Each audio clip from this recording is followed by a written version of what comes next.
Hi, we are here with Tori, a representative of the ACLU, trying to get some information about a story that is going on in a part of Louisiana people don't really talk about.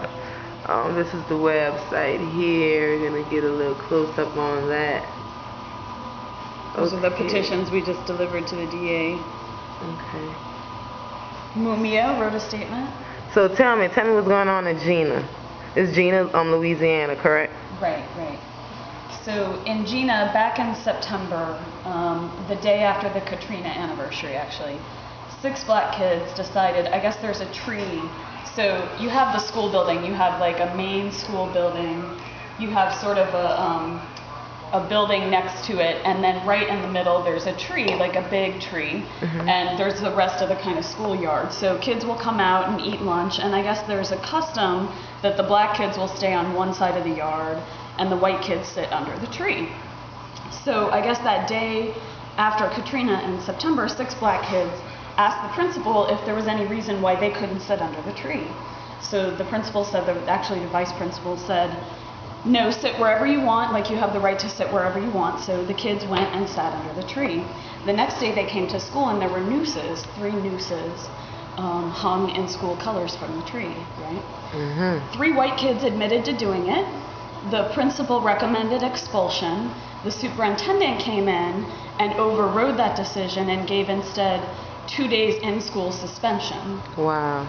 So there was outrage in the small black community. So Jena has about 3,000 people, about 12% which are African Americans. So you're talking about 375 people, something like that, a small black population.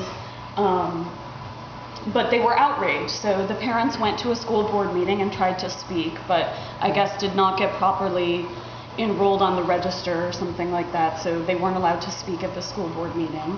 And then somewhat spontaneously, a group of black kids that included the original 6 and then their friends, sort of their group of friends, decided that they were all going to sit under the tree. So this was September 6th, like almost a year ago, so about a week after everything had happened.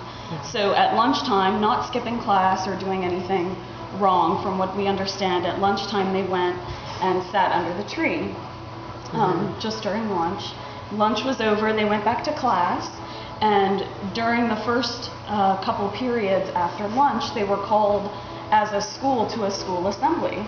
They were like, there's a school assembly. So everyone went to a school assembly where the DA was the speaker, and he had brought the police department with him. And he basically said, well, actually, he had to admit, okay, so there's already been one trial for one of the kids that's involved in the story that you'll hear about in a minute. But there have been 2 lawyers who have filed motions to recuse the DA to take him off the case, saying that he's biased.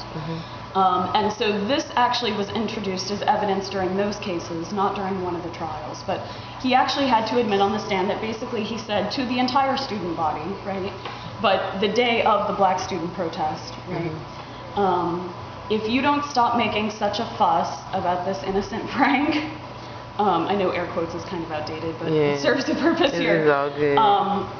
I can be your best friend or your worst enemy.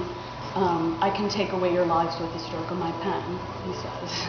In an assembly? In an assembly flanked by police officers, right? Wow. So... like prison.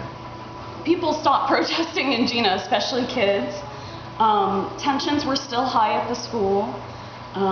Things continued until November, when the front part of the school and the part of the school that houses the auditorium where he spoke, which both sort of center the tree, right, were both burnt to the ground, right? Wow. This is late November. Now, no one knows how the fire is related. They did try to actually arrest some black people for it, but they let them go. There's clearly no evidence to support that. So no one knows how the fire is related, except that it served to really ignite tensions in the school, because all the kids had to, I mean, it's a little school anyway, so all the kids had to be moved to temporary buildings. They were in different classes, different routines. You know, people make clear, like, both black people and white people in the town will, like, come, they'll tell you, like, if they'll talk about it at all, that, like, in Jena, the elementary schools are still very segregated. So there is a white school and a black school, and they are publicly funded. And the thing is that because there's that segregation, a lot of people will say, well, like, of course, when you get to high school, like, this is going to happen. Like, white kids are going to hang nooses and not understand what that means, and black kids are going to be offended by that, and there's going to be a mess, and like, I mean, now that the Supreme Court has their decision that just recently came out, right, which undermines Brown versus the Board of Education, it really makes it legal, actually, for segregation to happen. Wow. By race, again, in schools, which is a problem because it means that Jena could be our future. Like, this is what happens when this is left unchecked. So anyway, back to the story. I mean, I guess basically what happened is that weekend afterwards, there were a series of white-initiated hate crimes in the town, mostly against young black kids from the high school. There was, okay. Yeah, you can stop whenever you need.